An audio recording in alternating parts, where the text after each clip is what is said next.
तर बघा मंडळी, हा व्हिडिओ पूर्ण बघा।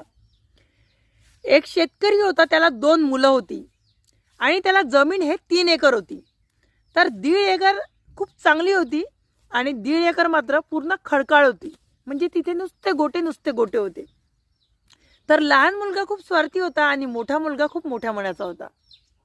तर लहान मुलगा म्हणतो की मला ही वाहतीतली जमीन पाहिजे। तसं म्हटल्याबरोबर मोठ्या मुलाला शब्दच उरत नाही आणि मोठा मुलगा मात्र चुपचाप बसतो आणि तो वाहतीतली जमीन घेतो। लहान मुलगा आणि मोठ्या मुलाला मात्र ते गोटाळ जमीन येते। तर गोटाळ जमीन येते तेव्हा मग मोठ्या मुलाची बायको खूप नाराज होते की आपल्याला अशी जमीन आली, आपण पिकवू कसं। आणि लहान मुलाची बायको मात्र खूप चाप्टर असते, तर ते खूप खुश होते, आपल्याला चांगली जमीन मिळाली, आता आपण इथे मस्त उत्पन्न घ्यायचं आणि या मोठ्या भावाला खाली पाडायचं असा विचार करतो।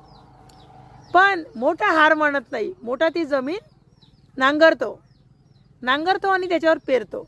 पेरल्याबरोबर तिथे काहीच उत्पन्न निघत नाही, काहीच नाही, पूर्ण माती होऊन जाते त्याच्या पिकाची।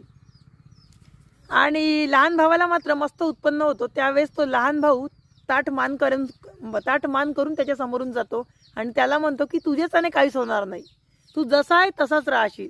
तेव्हा मोठा भाऊ खाली मान करून जातो आणि तिथेच 4 व्हीलरमध्ये 2 साहेब येतात आणि ते साहेब येतात आणि त्याला म्हणतात की ही जमीन कोणाची, तर ते म्हणजे गोटाळ जमीन कोणाची, तर म्हणते माझी। तर ही जमीन आपल्याला खदानीसाठी पाहिजे, इथे जवळच खदान आली आहे आणि तुमची सुद्धा जमीन त्या खदानीत गेली आहे तसं म्हणतो।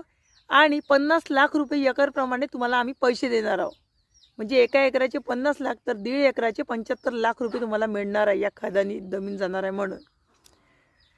तो खूप खुश होतो आणि घरी जातो। आणि त्यावेळेस तो लहान भाऊ मात्र खूप त्याचा चेहरा पडून जातो की अरे याचं किती चांगलं झालं, याचं मी एवढं वाईट विचार करत होतो पण याचंच चांगलं झालं ना माझंच वाईट झालं।